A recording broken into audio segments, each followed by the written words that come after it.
I'm back. Texas.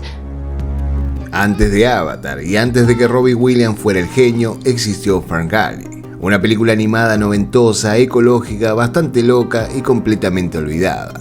Robbie nacía de un murciélago con cables en la cabeza, los árboles hablaban y el villano era una nube de humo sexy que después se transformaba en un esqueleto de petróleo bastante aterrador. Y lo más polémico, hay quienes dicen que James Cameron robó la idea para hacer Avatar. Prácticamente cambió las hadas por los Na'vi y le metió millones de dólares. Así que en el video de hoy vamos a sumergirnos en la historia de Ferngully, la joya perdida que incluso Disney quiso boicotear. Mi nombre es Diego y sean bienvenidos al canal de Neuros. Sin más que decir, empecemos.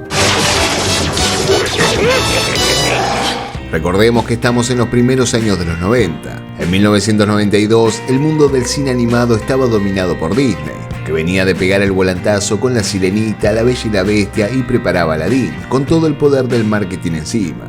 Mientras tanto, en Australia, una activista llamada Diana Jones escribía un cuento infantil inspirado en sus visitas a la selva tropical de Queensland. Estaba preocupada por la deforestación, la destrucción de los hábitats y el rumbo que estaba tomando el planeta. Ella no quería hacer solo un libro, quería una película que deje un mensaje. Así conoció a Bill Groyer, un animador con experiencia en Disney que estaba buscando salirse del molde y experimentar con proyectos más personales. Juntos convencieron a un estudio bastante chico llamado Fine Films y empezaron a producir una película animada con un mensaje ecológico, hecha casi íntegramente fuera del sistema. El proceso fue tan intenso que tuvieron que levantar financiamiento sin grandes distribuidores y coordinar un equipo de animadores divididos entre Sydney y Los Ángeles. Fue un verdadero trabajo a pulmón. Los fondos eran limitados, la tecnología todavía era 100% analógica y encima querían competir con Disney, que venía con todo. El presupuesto fue de $24 millones, una cifra bastante chica si la comparas con los tanques de la época, pero lograron algo que pocos imaginaron. Armar una producción visualmente ambiciosa, con un diseño de fondos colorido y detallado, una narrativa directa y simbólica y personajes que no se parecían al molde de princesas y castillos.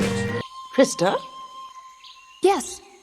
La historia de Ferngully nos presenta a Krista, una hada joven y curiosa que vive en una selva tropical llamada justamente Ferngully. A diferencia del resto de su comunidad, Krista no se conforma con quedarse en su mundo de hadas. Tiene dudas, quiere saber más, y empieza a preguntarse si los humanos, que según su gente ya estaban extintos, todavía andaban por ahí. Y sí, andaban y con varias motosierras. Mientras explora el bosque, Krista conoce a Zack, un joven trabajador que forma parte de una cuadrilla que estaba talando árboles con una mega máquina. En una situación medio caótica, ella lo encoge con su magia por accidente, y ahí arranca la parte querida encogía al humano pero con conciencia ambiental. Desde ese momento, Zack empieza a ver el mundo con otros ojos, desde el tamaño de un insecto, conviviendo con las criaturas del bosque, rodeado de magia, vida, pero también peligro. Sin embargo, lo que realmente desata el conflicto es la liberación de Exus, un espíritu maligno que había sido encerrado en un árbol mucho tiempo atrás. Exus representa la polución, el humo tóxico, el veneno que sale de las máquinas. Y sí, el personaje es realmente explosivo. Al principio aparece como una nube negra con voz grave, suave y casi seductora, y lo interpreta el maestro Tim Curry.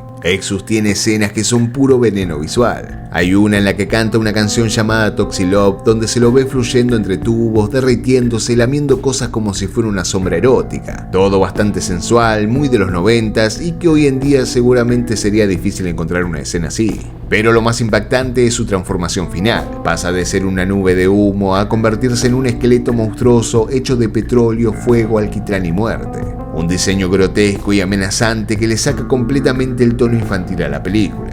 Es uno de esos villanos que no te lo olvidas más. No tiene redención, no tiene un pasado trágico, no tiene matices. Exus es la destrucción misma, disfrazada de seducción primero y de terror puro después. Y en medio de todo eso, Krista y Zack tratan de salvar el bosque con la ayuda de otros personajes mágicos, incluyendo a un murciélago totalmente desquiciado del que vamos a hablar ahora.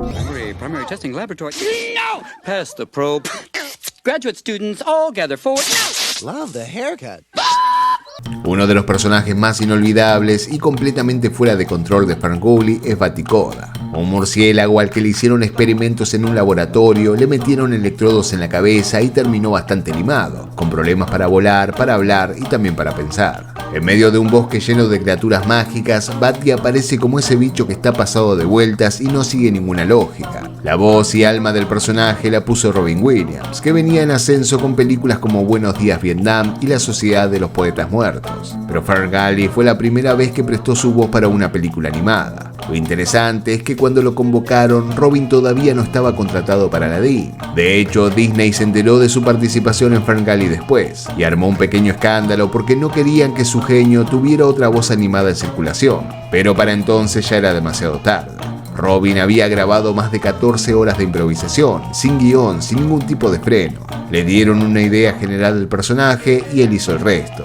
Inventó voces, canciones, gritó, rapeó, metió referencias culturales y básicamente se volvió loco frente al micrófono. Tanto que los animadores tuvieron que adaptar la animación a lo que él hacía y no al revés. Uno de los momentos más extraños y también más recordados es cuando Bati se manda un rap llamado Batirrap, donde denuncia la experimentación animal. En medio de una película infantil aparece este murciélago alocado tirando versos sobre torturas de laboratorio, antenas implantadas y manipulación genética. Fue tan crudo que en algunos países directamente lo censuraron o lo editaron. Y sin embargo, Bati terminó siendo el corazón emocional de la historia, porque detrás de toda esa locura, lo que transmite es miedo, trauma y una necesidad desesperada de libertad. Para Robin Williams fue una especie de laboratorio creativo. Con Bati rompió los límites del doblaje animado, algo que más tarde explotaría del todo en Aladdin, donde directamente se volvió leyenda. Pero lo que pocos saben es que este murciélago medio destruido fue el ensayo general y que su energía ayudó a moldear una nueva forma de hacer animación para adultos también. A pesar de ser una película chica, hecha a pulmón y sin el respaldo de un estudio gigante, Ferngully logró algo importante. Se estrenó en más de 1.500 salas en Estados Unidos y recaudó casi 33 millones de dólares. Nada mal para una animación indie en plena era dorada de Disney, pero justo ahí es donde empieza el ruido. Porque Ferngully se estrenó pocos meses antes de Aladdin, y ya se sabía que Robin Williams era la voz estrella del genio. Lo que pasó con el actor y Disney no fue menor. Cuando Robin aceptó ponerle la voz al genio de Aladdin, puso una sola condición: que su voz no se usara para vender juguetes ni hacer ningún marketing masivo. Él no quería que su imagen fuera explotada comercialmente. De hecho, cobró solo $75.000 cuando podía haber pedido millones. Pero Disney no respetó el acuerdo. Usaron su voz e imagen para vender todo: muñecos, trailers, combo de comida rápida, lo que sea. Robin se sintió muy traicionado y lo dijo públicamente: me rompieron el corazón, hicimos un acuerdo y lo rompieron como si nada. No me interesa la plata, pero sí la palabra. A raíz de eso cortó todo vínculo con Disney. No fue a las premieres, no participó en la secuela original de Aladdin y estuvo años sin hablar con el estudio. Y mientras tanto, Ferngully ya estaba dando vueltas con un Robin totalmente sacado haciendo de Baticoda, algo que Disney no quería que la gente asocie justo cuando se estaba por estrenar su genio oficial. Algunas fuentes señalan que hubo un intento de boicot silencioso, menos promoción, poca cobertura en medios y una distribución que no terminó de despegar. No fue censura explícita, pero sí un empujón al olvido. Y así fue como Ferngully quedó medio en un limbo. No fracasó, pero tampoco se convirtió en un clásico.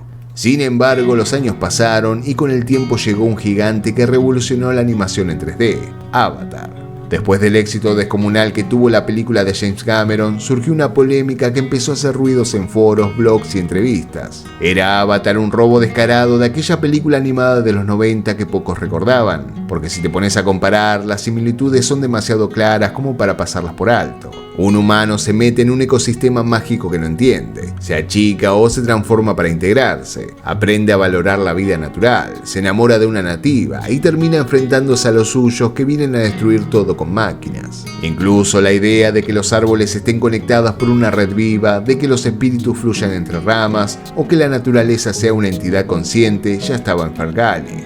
En entrevista, James Cameron dijo que empezó a escribir Avatar en 1994, 2 años después del estreno de esta película animada. Cuando se le preguntó por influencias, mencionó la mitología humana y leyendas nativas, pero nunca nombró Ferngully ni siquiera como referencia menor.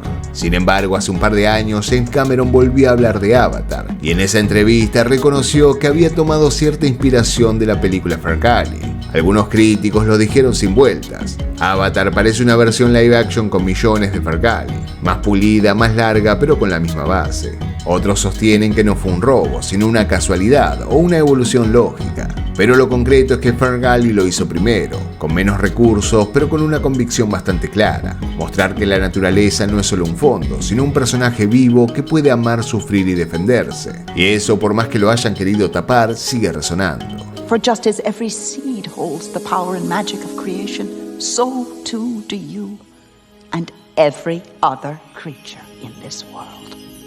Hoy Fergali sigue ahí, medio escondida entre VHS olvidados y algún recuerdo borroso de la infancia que nos dice que vimos una vez una película de hadas que no era de Disney, o tal vez sí. Y si somos sinceros, el nombre no ayuda mucho a recordarla. Pero la historia estaba y el mensaje también. Una película animada que se animó, antes de que apareciera el Capitán Planeta y sus planetarios, a hablar de la destrucción del ambiente, del respeto por la naturaleza y de lo fácil que es arrasar con lo que no se entiende. Y ahora que ya la recordamos juntos, la pregunta es la siguiente: ¿Avatar fue una obra original o una versión 3D de algo que ya existía? ¿Y Fergali merece volver a ser vista en estos tiempos donde el calentamiento global volvió a estar sobre la mesa? ¿O debe quedar como una reliquia noventosa con buenas intenciones? Y si este video te hizo viajar un poquito en el tiempo, no te olvides de dejar tu like, compartirlo con algún amigo nostálgico y suscribirte al canal de Neurus para más historias que valen la pena desempolvar. Por mi parte, muchísimas gracias por haber llegado hasta el final y nos vemos en un próximo video. Chao.